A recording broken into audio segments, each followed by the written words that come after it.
Bienvenue sur Africa 24 dans cette nouvelle édition du 12-15. Voici les titres de l'actualité.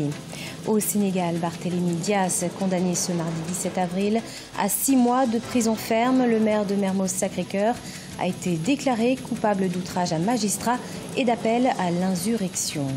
Lutter contre la corruption et favoriser l'investissement, un programme qui vise à relancer l'économie en Afrique du Sud. Pour ce faire, le pays va accueillir un sommet sur les investissements destiné à récolter 1200 milliards de randes. Et puis le Maracana, une variété du football qui se pratique sur une surface plus réduite et sans gardien de but. Un sport qui reprend du terrain puisque le championnat 2018 démarre ce 21 avril en Côte d'Ivoire. Mais tout d'abord, le président du Zimbabwe, Emmerson Mnangagwa, participe au sommet du Commonwealth à Londres. Une première depuis 15 ans. Pour rappel, en 2003, l'ancien président Robert Mugabe avait quitté ce forum après avoir été suspendu en raison du scrutin présidentiel de 2003, marqué par des violences et des accusations de fraude. Ce changement marque ainsi la volonté du président Emmerson Mnangagwa d'améliorer les relations internationales et de développer les investissements étrangers au Zimbabwe. Au Sénégal, Barthélémy Dias déclaré coupable d'outrage à magistrat et d'appel à l'insurrection. Il écope de 6 mois de prison ferme ainsi qu'à une amende de 100 000 francs CFA pour avoir tenu des propos virulents suite à la condamnation du maire de Dakar, Khalifa Sall. L'élu compte faire appel dans les prochains jours. Reportage de notre correspondant Eladji Ndiaye.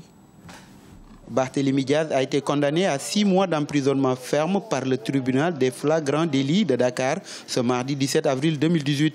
Le maire de Mermoz-Sacré-Cœur a été déclaré coupable d'outrage à magistrat et appel à l'insurrection. Aujourd'hui, c'est l'heure de la pensée unique. Big Brother. Cela n'est pas possible. On est en train de reculer grave. Ce n'est pas normal. Barthélémy Dias, tout comme le grand maire, député maire de Dakar, Khalifa Ababacar Sall, ont commis le crime de ne pas être derrière le chef de l'État. Le crime d'avoir des opinions contraires à celles du pouvoir. Donc, nous vivons des heures de dictature grave.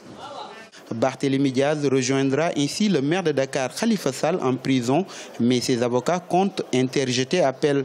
Nous allons interjeter appel, comme nous l'avons déjà fait dans le dossier de la caisse d'avance de la mairie de Dakar. Et nous pensons que devant la cour d'appel, nous allons avoir des juges courageux, des juges qui vont dire le droit et qui vont dire non quand même à toute directive, c'est-à-dire une justice indépendante, une justice qui ne soit pas aux ordres, une justice qui ne soit pas au service d'un parti. Pour rappel, lors du procès, le procureur de la République avait requis 2 ans de prison ferme contre Barthélémy Dias. Le maire de Mermoz-Sacré-Cœur a été déféré au parquet le mardi 3 avril par la section de recherche de la gendarmerie. Il avait été inculpé le même jour et placé sous mandat de dépôt. Également, dans l'actualité, un mémorandum d'entente a été signé ce 17 avril 2018 entre le Maroc et la Côte d'Ivoire. Objectif, renforcer la coopération dans le domaine de l'habitat et intensifier les échanges des expériences. Les 2 États pourront échanger, entre autres, leur savoir-faire et partageront des informations en ce qui concerne l'aménagement du territoire, l'urbanisme d'habitat ainsi que la politique de la ville. À la tête de l'Afrique du Sud depuis février 2018, Cyril Ramaphosa veut œuvrer pour la relance de l'économie. C'est dans ce cadre qu'un sommet sur les investissements sera organisé en Afrique du Sud. Une rencontre qui vise à récolter 1200 milliards de randes, soit 100 milliards de dollars sur 5 ans. Les précisions, Sharon Kamara. Encourager les investisseurs à s'intéresser à l'Afrique du Sud, tel est l'objectif du chef de l'État Cyril Ramaphosa. Dès son investiture, le président de la République a dévoilé ses ambitions pour le secteur économique national, lutter contre la corruption et favoriser l'investissement. Pour ce faire, le pays va accueillir un sommet sur les investissements destiné à attirer 1200 milliards de randes, soit 100 milliards de dollars sur une période de 5 ans. Cette conférence, qui impliquera des investisseurs locaux et internationaux à part égale, ne vise pas seulement à être considérée comme un forum pour discuter du climat des affaires. Étant donné le niveau actuel des investissements, il s'agit là d'un objectif ambitieux mais réalisable qui permettra de donner une impulsion considérable à notre économie. L'impulsion a d'abord été donnée par le changement à la tête du gouvernement qui a eu un impact immédiat sur les prévisions de croissance économique.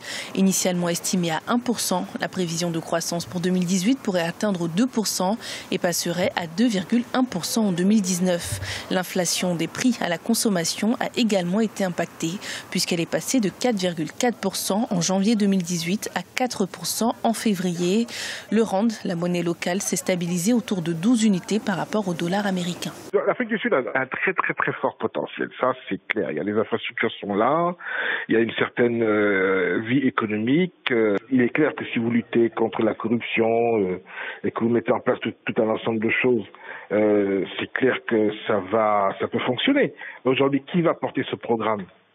C'est Cyril Ramaphosa, mais Cyril Ramaphosa, il n'est pas encore élu, il termine un mandat. Avec une population de plus de 56 millions d'habitants en 2017, le taux de chômage en Afrique du Sud était estimé à 27,7% au premier trimestre de la même année, en hausse d'1% par rapport à 2016. Et il s'agit là du plus haut taux depuis 2004. Les défis économiques dans le pays sont nombreux et pour y faire face, le président veut donc miser sur l'investissement. Il a d'ailleurs annoncé qu'il enverrait 4 émissaires en Asie, au Moyen-Orient, en Europe et en Amérique, dans le but de rencontrer de potentiels investisseurs. La reprise des cours à l'université de Niamey au Niger, une trêve afin de donner une chance aux négociations avec le gouvernement, selon Sita Diabiri, le secrétaire général de l'Union des étudiants nigériens à l'université de Niamey. Pour rappel, l'agression en février 2018 d'un professeur par quelques étudiants avait entraîné l'exclusion de 5 des leurs.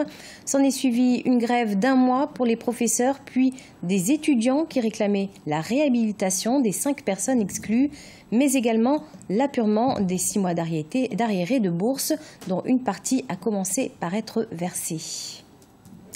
Le sport à présent, le championnat 2018 de Maracana démarre ce 21 avril en Côte d'Ivoire, un sport qui reprend du terrain avec une grande innovation cette année, le démarrage du championnat féminin. Reportage Olivier Conan.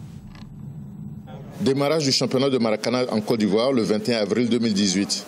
Après une saison 2017 qui a vu le sacre de l'équipe de GMC de Yopougontois Rouge, les 60 clubs du championnat de l'élite, dénommé Ligue Trocapé N1, se préparent à retrouver les terrains de compétition. Le Maracana est une variante de football qui se pratique sur surface réduite avec des règles spécifiques. Après le championnat de deuxième division, les clubs de l'élite vont se mesurer encore une fois. Pour cette nouvelle saison, la fédération s'attend à un championnat relevé dans les 5 poules constituées. Vous savez qu'on a un des championnats les plus disputés, des compétitions nationales les plus fournies dans le pays. Nous avons 28 ligues qui couvrent donc toute la Côte d'Ivoire. Et dans toutes ces ligues, il y a des compétitions tous les week-ends quand on démarre à partir de février. Et vous allez suivre avec nous et vous comprendrez que le Maracana aujourd'hui a pris ses racines en Côte d'Ivoire. Les Ivoiriens aiment leur discipline, ils en ont fait leur propriété et je suis heureux d'en être un serviteur. Une innovation dans le monde du Maracana ivoirien pour 2018, c'est le démarrage du championnat féminin. Une occasion pour la fédération de promouvoir les femmes qui pratiquent le Maracana. Les femmes ont connu le football, donc quand elles étaient jeunes, tendres, et aujourd'hui elles ont pris un peu d'âge, elles ne peuvent plus aller faire le grand espace, donc elles sont en train de plus en plus de se consacrer au Maracana. Quand il y a des événements en entreprise, des événements sportifs sans temps, vous comprenez que la plupart du temps, c'est donc le fourre-sur espace réduit que constitue le Maracana qui est prisé par nos femmes, nos sœurs, nos épouses. Et donc on ne fait que ramener cela au plan national pour que ce soit mieux encadré. Le championnat 2018 a une signification particulière parce qu'il servira de préparation à la Coupe d'Afrique des Nations du Maracana que la Côte d'Ivoire accueille du 24 au 30 septembre.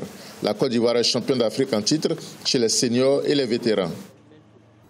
C'est la fin de ce journal. Merci de votre fidélité. Dans un instant, on retrouve une nouvelle édition de l'information sur Africa 24.